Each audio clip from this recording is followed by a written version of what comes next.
മനുഷ്യന്റെ സ്വപ്നങ്ങൾക്ക് പോലും വിലയിടുന്നവരുണ്ട്. ഒരു ആയുഷ്കാലത്തെ സമ്പാദ്യം മുഴുവൻ തട്ടിയെടുക്കുന്ന ക്രിമിനൽ സംഘമുണ്ട് നമുക്ക് ചുറ്റും.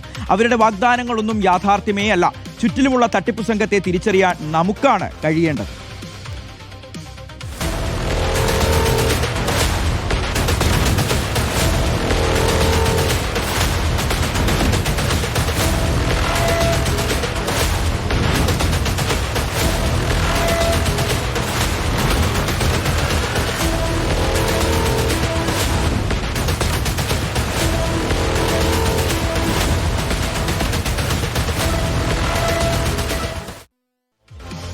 US വിസ വാഗ്ദാനം ചെയ്ത പത്തനംതിട്ട റാന്നി സ്വദേശിനിയിൽ നിന്ന് 52 ലക്ഷം രൂപയാണ് തട്ടിയെടുത്തത്. പഠനത്തിനും ജോലിക്കുമായി വിസ നൽകാമെന്ന് വിശ്വസിപ്പിച്ചാണ് വീട്ടമ്മയും 2 പെൺമക്കളെയും കബളിപ്പിച്ചത്. ഒന്നാം പ്രതി റാന്നി സ്വദേശി ബിജോ ഫിലിപ്പിന്റെ അക്കൗണ്ടിലേക്ക് 40 ലക്ഷം രൂപയും 12 ലക്ഷത്തിന്റെ സ്വർണ്ണാഭരണങ്ങളും കൈമാറിയിരുന്നു. 2024 രജിസ്റ്റർ ചെയ്ത കേസിൽ ബിജോ ഫിലിപ്പിനെ നേരത്തെ പോലീസ് അറസ്റ്റ് ചെയ്തിരുന്നു. 3 പ്രതികളുള്ള കേസിൽ വിദേശത്തായിരുന്ന രണ്ടാം പ്രതി ഇപ്പോൾ നാട്ടിലെത്തി ജാമ്യം എടുത്തിട്ടുണ്ട്. ഇവരെ ചോദ്യം ചെയ്യണമെന്നാണ് പരാതിക്കാരിയുടെ ആവശ്യം. അവരുടെ വാക്കുകൾ കൂടി. ഇത് എന്നെയും എൻ്റെ 2 മക്കളെയും വിദേശത്ത് കൊണ്ടുപോകാം, അതായത് അമേരിക്കയ്ക്ക് കൊണ്ടുപോകാം എന്ന് പറഞ്ഞുകൊണ്ടാണ് ഈ ക്യാഷ് കൊടുത്തത്. അത് മൂത്ത മോളെ പഠിക്കാനും എനിക്ക് ജോലിയുടെ ആവശ്യത്തിനും വേണ്ടിയിട്ടാണ്. അപ്പോൾ ആദ്യം നമ്മൾ 1 ലക്ഷം രൂപയാണ് ആദ്യം കൊടുത്തത്, അഡ്വാൻസ് എന്ന് പറഞ്ഞിട്ട്. പിന്നെ പല പ്രാവശ്യവും ഓരോരോ കാരണങ്ങൾ പറഞ്ഞിട്ട് നമ്മളോടെന്നാൽ ഒരു ഫിക്സഡ് എമൗണ്ട് പറഞ്ഞില്ല. പിന്നെ ഓരോ പ്രാവശ്യവും ഇങ്ങനെ തുക മാറ്റി മാറ്റി പറഞ്ഞുകൊണ്ടിരുന്നത് നമ്മൾ ഇത്രയും 3 പേരുണ്ട്, അത് കൂടുതലാണ് എന്നൊക്കെ പറഞ്ഞ്. പക്ഷേ പറഞ്ഞ ക്യാഷെല്ലാം നമ്മൾ ഒന്നിച്ചു കൊടുത്തില്ല. പല പ്രാവശ്യമായിട്ട് 2 ലക്ഷം 3 ലക്ഷം അങ്ങനെ പല പ്രാവശ്യമായിട്ട് ക്യാഷ് എല്ലാം കൊടുത്തത്. നമ്മളാണ്ട് 42 ലക്ഷം രൂപയോളം കൊടുത്തിട്ടുണ്ടായിരുന്നു. അയാളുടെ പേര് ബിജോ ഫിലിപ്പ് എന്നാണ്. റാന്നി സ്വദേശിയാണ്, ഹൈത്തല റാന്നി സ്വദേശിയാണ്. പറ്റിക്കപ്പെടുകയാണെന്ന് അപ്പം പണം തിരികെ ചോദിച്ചു കഴിയുമ്പോൾ നമ്മളെ മാനസികമായിട്ട് തളർത്തുന്ന രീതിയിൽ ചീത്ത വിളിക്കുകയും പോയി ചാവെന്നുള്ള രീതിയിലുമൊക്കെ നമ്മളോട് സംസാരിച്ചിട്ടുണ്ട്. ഞങ്ങൾ കേസ് കൊടുക്കുമ്പം പുള്ളി ഓൾറെഡി ഇങ്ങനെ ഒരു കേസിൽ തന്നെ ബാംഗ്ലൂർ അറസ്റ്റിലായി. അവിടുന്ന് 1.5 മാസം കഴിഞ്ഞ് കഴിയുമ്പോഴാണ് ജാമ്യം കിട്ടി ഇറങ്ങുന്നത്. പിന്നെ അന്നേരം റാന്നി പോലീസ് പോയിട്ട് ബാംഗ്ലൂരിൽ പോയി അറസ്റ്റ് ചെയ്ത് കൊണ്ടുവരികയായിരുന്നു. അതിനുശേഷം ഇതേപോലെ തന്നെ ഒരു കേസ് തിരുവനന്തപുരത്തും വന്നു. ഞങ്ങളുടെ കേസിൻ്റെ കൂട്ടത്തിൽ തന്നെ ഒരു 70 ലക്ഷം രൂപയുടെ ഒരു കേസാണ്. അവിടെയും പോലീസ് അറസ്റ്റ് ചെയ്തു, ജയിലിലായിരുന്നു. പിന്നീട് ജാമ്യത്തിലിറങ്ങി ഇപ്പം നാട്ടിലുണ്ട്. രണ്ടാം പ്രതി ഉണ്ടായിരുന്നു. രണ്ടാം പ്രതി ആ സമയത്ത് വിദേശത്തായിരുന്നു. അപ്പോൾ അവരെ അറസ്റ്റ് ചെയ്തായിരുന്നെങ്കിൽ നമുക്ക് ഈ ക്യാഷ് എവിടെ പോയെന്നും എനിക്കെൻ്റെ പണം തിരികെ കിട്ടാനുള്ള ഒരു മാർഗവും കൂടെ ആയിരുന്നു അത്. പക്ഷെ അത് വേണ്ട രീതിയിൽ പോലീസ് ചെയ്തില്ല. ഇവർ കാരണം എൻ്റെ മൂത്ത മോളെ 2 വർഷം പോയി, ഇളയ മോളെ അതിൻ്റെ പഠനം 1 വർഷം മുടങ്ങി. ഞാൻ കുടുംബശ്രീയിൽ വർക്ക് ചെയ്തുകൊണ്ടിരുന്നു, അതും റിസൈൻ ചെയ്യിപ്പിച്ചു. എനിക്ക് ജോലിയൊന്നുമില്ല. പ്രവീൺ പുരുഷോത്തമനുണ്ട് നമുക്കൊപ്പം. പ്രവീൺ, ഈ ബിജോ എന്ന് പറയുന്ന ഈ ഒരു തട്ടിപ്പ് വീരൻ, ഇയാൾ ഒരു ക്രിമിനലാണ്. ഇയാൾ ഒരുപാട് പേരെ ഇത്തരത്തിൽ കബളിപ്പിച്ചിട്ടുണ്ട്, പറ്റിച്ചിട്ടുണ്ട്. ഈ ഒരു കുടുംബത്തെ ഇയാൾ എങ്ങനെയാണ് വലയിലാക്കിയത്? 52 ലക്ഷത്തോളം രൂപ എങ്ങനെയാണ് ഇയാൾ കയ്യിലാക്കിയത്? അതോടൊപ്പം മറ്റ് 2 പേർ കൂടി ഈ കേസുമായി ബന്ധപ്പെട്ടുണ്ട്. അവരുടെ ഒരു പങ്ക് എന്താണ്? പോലീസിന്റെ അന്വേഷണം ഇപ്പോൾ എവിടെ വരെ എത്തി? പ്രവീൺ.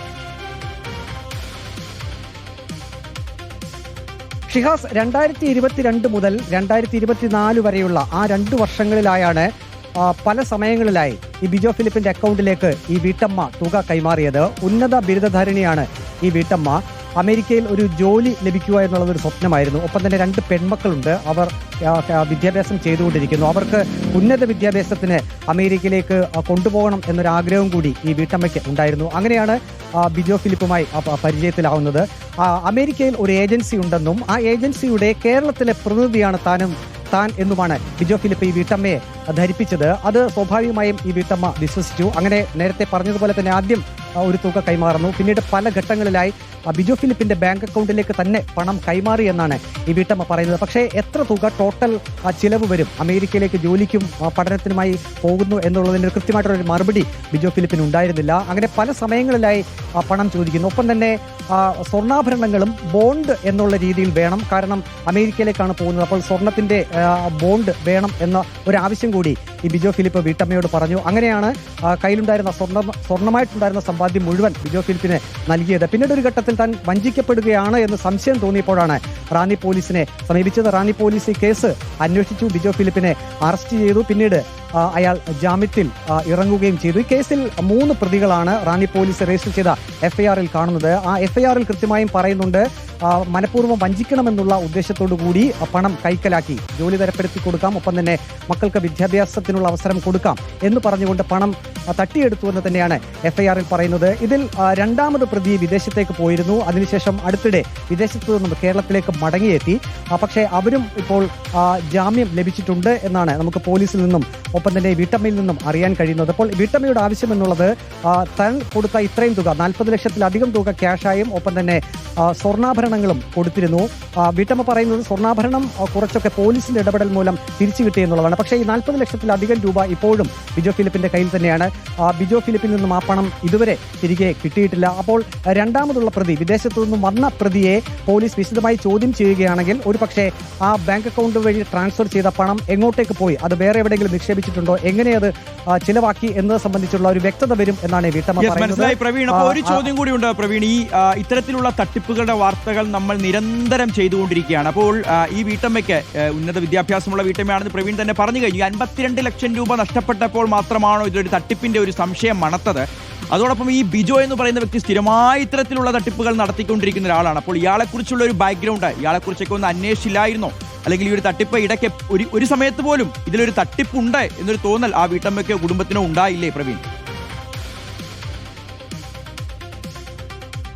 നാം ഇക്കാര്യം ഇപ്പോൾ ചോദിച്ച അതേ ചോദ്യം തന്നെ വീട്ടമ്മയോട് ചോദിച്ചിരുന്നു. അപ്പോൾ പറഞ്ഞത് വിശ്വസിപ്പിക്കുന്ന തരത്തിലുള്ള സംസാര രീതിയായിരുന്നു. ഞാൻ ആദ്യം പറഞ്ഞതുപോലെ തന്നെ അമേരിക്കയിൽ ഒരു ഏജൻസി ഉണ്ട്.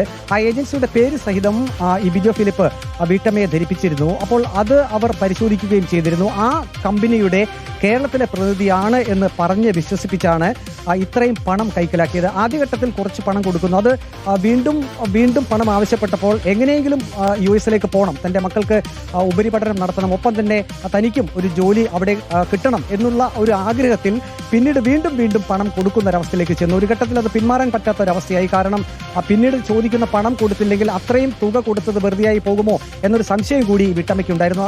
ഈ ഓരോ പ്രാവശ്യം പണം കൊടുത്ത് അത് വീണ്ടും പണം ആവശ്യപ്പെടുമ്പോഴും ബിജോ ഫിലിപ്പ് പല ന്യായങ്ങളാണ് പറഞ്ഞിരുന്നത് എന്നാണ് പറയുന്നത്. അത് ചില തടസ്സങ്ങളുണ്ട്.